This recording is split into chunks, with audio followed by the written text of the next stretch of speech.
अस्सलाम वालेकुम। जिंक की इलेक्ट्रोप्लेटिंग के बाद हमारे पास सेकंड नंबर पे आ जाती है टिन की इलेक्ट्रोप्लेटिंग। अगर आप टिन की इलेक्ट्रोप्लेटिंग करना चाहते हैं तो सिंपल सा काम है, काम वही याद रखिएगा, एनोड, कैथोड और इलेक्ट्रोलाइट बताना है और रिएक्शन बताना है। सिंपल सी बात है।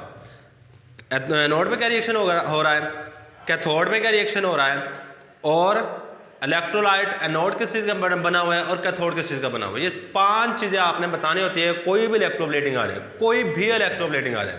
चलिए जी, यहाँ पे हम देखते हैं, अगर आप टिन की, सही है, टिन को हम रिप्रेजेंट करते हैं SN से, ये बात याद रखिए। टिन की इलेक्ट्रोप्लेटिंग मैं करना चाहता हूँ, टिन को हम अमूमनली कॉमनली रिप्रेजेंट करवा रहे होते हैं SN से, सही है। सबसे पहला काम ये होता है, आप जिस मेटल की सरफेस के ऊपर इलेक्ट्रोप्लेटिंग करना चाहते हैं, मतलब क्या, मैं कहता हूँ जी मैंने स्टील, ये मेरे पास एक स्टील की रॉड है, सही है, ये मेरे पास क्या है, स्टील की रॉड है, ये स्टील का चम्मच है, मैं इसके ऊपर जिंक की इलेक्ट्रोप्लेटिंग करना चाहता हूँ। सबसे पहला काम है जी, आपने इसको वॉश करना है। वॉश किसके साथ करना है, अल्कलाइन सोल्यूशन के साथ या फिर अल्कली के साथ। अब अल्कली का मतलब क्या होता है कि आपने ऐसी चीज़ इस्तेमाल करनी है, ये बात याद रखिएगा, अल्कली ये वाली चीज़ होती है, सोडियम हाइड्रोक्साइड, सही है, सोडियम हाइड्रोक्साइड को हम अल्कली या कास्टिक सोडा भी इसको कहते हैं, ये बात याद रखिए, इसको कास्टिक सोडा भी नाम दिया जाता है। अब इसको कास्टिक सोडा कहाँ पे इस्तेमाल होता है, ये बात याद रखिएगा, ये बहुत इंपॉर्टेंट बात है। ये जो कास्टिक सोडा होता है ना, ये अमूमन घरों में जो साबुन वगैरह इस्तेमाल किए जाते हैं वहाँ पे इस्तेमाल हो रहा होता है, उसके अंदर मौजूद होता है। मतलब क्या है कि आपने कोई साबुन वगैरह इस्तेमाल करके इसको रॉड को सबसे पहले अच्छे तरीके से धोना है ताकि उसके ऊपर डस्ट वगैरह ना हो। तो ये स्टील की रॉड है, आपने इसके बाद इसको लेके इसका बनाना है कैथोड। ये मैंने सपोज किया यहाँ पे लगा दिया है, तो इसके ऊपर मैं इलेक्ट्रोप्लेटिंग करना चाहता हूँ। आपने कैथोड किस चीज़ का बना दिया है, स्टील का, आयरन का भी बना सकते हैं। जिसके ऊपर का आप करना चाहते हैं ना इलेक्ट्रोप्लेटिंग, जिसके ऊपर बेशक वो आयरन हो, स्टील हो, यानी जिसके ऊपर मैं सिंपल बात कहूँ, जिसको जंग लगने का खतरा हो, सही है, वो चीज़ आपने बना देनी है कैथोड। मैंने कैथोड बना दिया स्टील का। अब इसके बाद एनोड मैंने किस चीज़ का बनाना है, मैं टिन की इलेक्ट्रोप्लेटिंग करना चाहता हूँ, सही है। मैंने एक इलेक्ट्रोड पत्तरी ले ली है, किस चीज़ की, टिन की, और टिन को हम SN से भी रिप्रेजेंट करते हैं।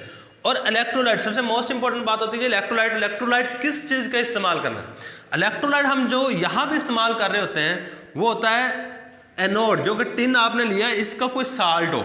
अच्छा, इसका साल्ट कौन कौन से हो सकते हैं, ये याद रखिएगा, मैं चंद एक साल्ट लिखने को, SnCl2, SnCl2, tin sulphate, SnSO4, ये हमारे पास चंद एक टिन के साल्ट है, सही। आप इनमें से कोई भी ले, इसको पानी के अंदर हल करना है, हल करने के बाद आपने यहाँ पे डाल देना है।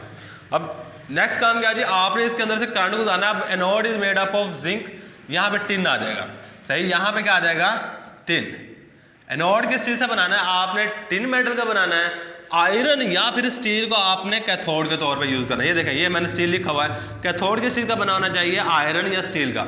इसके बाद कौन सी चीज़ आपने इलेक्ट्रोलाइट के तौर पे यूज़ करनी है, इन दोनों में से जो मर्जी लिख दें, SnCl2। वैसे अमूमन जो हम कहते हैं जी, टिन का साल्ट, टिन साल्ट आपने यूज़ करना है, टिन साल्ट आपने इस्तेमाल करना है as a electrolyte, as a electrolyte आप इस्तेमाल कर रहे होते हैं। ये भी बात सिंपल से अपने जहन में रखिएगा। अब इसके बाद करना है, आपने करंट गुजारना है। करंट गुजारेंगे तो इसके ऊपर कौन सा चार्ज आ जाएगा, खुद सोचें, यहाँ पे आएगा पॉजिटिव चार्ज, क्योंकि इसको हमने बैटरी के पॉजिटिव टर्मिनल से जोड़ा हुआ है, सही, इसलिए यहाँ पे पॉजिटिव चार्ज आएगा, सही, इस पूरे के ऊपर। क्यों पॉजिटिव चार्ज आएगा, क्योंकि यहाँ पे, और इसके ऊपर कौन सा चार्ज होगा, ये भी याद रखिएगा, इसके ऊपर होता है नेगेटिव चार्ज, इसके ऊपर हमारे पास आ रहा होता है नेगेटिव चार्ज, क्योंकि इसको मैंने बैटरी के नेगेटिव टर्मिनल से जोड़ा हुआ है, सही है। अब हमने देखना है जी, इस जो हमने बैटरी के जो टर्मिनल बैटरी के पॉजिटिव से जुड़ा होता है, ये जो मेटल बैटरी के पॉजिटिव टर्मिनल से जुड़ी होगी, उसको हम एनोड का नाम देते हैं। एनोड बनाया टिन का।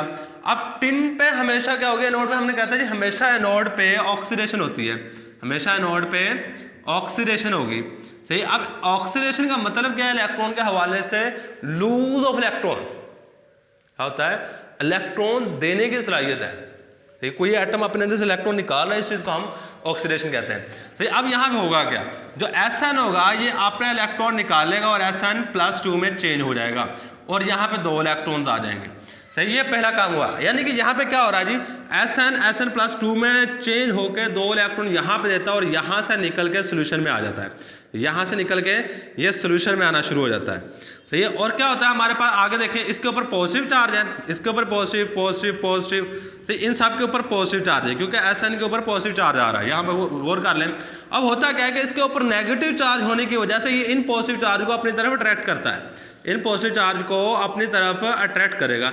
जब ये अपनी तरफ अट्रैक्ट करेगा, ये आके इसके ऊपर बिल्कुल एक पतली सी लेयर बना देगा और हम कहेंगे टिन की इलेक्ट्रोप्लेटिंग होगी। अब यहाँ पे नेगेटिव चार्ज वाले इलेक्ट्रोड पे, जिसको हम कैथोड का नाम दे रहे हैं, इसके ऊपर क्या रिएक्शन हो रहा है, ये हमारे पास सबसे इंपॉर्टेंट बात होगी। सही है, यहाँ पे क्या रिएक्शन होगा, और याद रखिएगा कैथोड पे हमेशा रिडक्शन होती है, एनोड पे हमेशा ऑक्सीडेशन होगी, कैथोड पे हमेशा रिडक्शन होगी। अब यहाँ पे देखते हैं रिडक्शन किस तरह होगी। इलेक्ट्रॉन के गेन करने की स्लाइड को रिडक्शन कहते हैं। सही, यहाँ पे जो Sn+2 आयन बनेगा, 2 इलेक्ट्रॉन लेगा, 2 इलेक्ट्रॉन लेने के बाद इसमें चेंज हो जाएगा Sn में। सही है, और आपकी बुक के अंदर, अगर मैं आपकी बुक की बात करता हूँ, वहाँ पे रिएक्शन नहीं लिखे हुआ, अगर लिख देते हैं तो बहुत अच्छी बात है, अगर नहीं लिखते तो कोई इतना ज़्यादा वो नहीं होगा, क्योंकि ये इंपॉर्टेंट शॉर्ट क्वेश्चन है। पास पेपर में टिन की इलेक्ट्रोप्लेटिंग क्वेश्चंस के अंदर आ चुकी है। सही, 4 या 5 बातें बतानी होती है, 3 तो मस्ट है ना, 3 तो बतानी ही बतानी है। मतलब इलेक्ट्रोड किस चीज़ का बनाना है, एनोड किस, यानी इलेक्ट्रोड का मतलब है कैथोड किस चीज़ का बनाना है, एनोड किस चीज़ का बनाना है, इलेक्ट्रोलाइट कौन सी चीज़ का इस्तेमाल करना है, इलेक्ट्रोलाइट कौन सी चीज़ आपने इस्तेमाल करनी है, ये सिंपल सी बात आपने याद रखनी है। इसके बाद हमारे पास रिएक्शन अगर लिखना चाहते हो तो आप लिख दीजिएगा, बहुत अच्छी बात होगी, क्योंकि आप एक एक्स्ट्रा चीज़ लिख के आएंगे, एग्जामिनर इससे मुतासिर हो जाता है। तो ये कोई बच्चों को कुछ ना कुछ आता है, उसने एक्स्ट्रा पढ़ा हुआ है, तो अगर नहीं भी लिखेंगे तो डोंट वरी, ये शॉर्ट क्वेश्चन के तौर पे आता है। तो यही था हमारे पास आज के लेक्चर में। अल्लाह हाफिज़।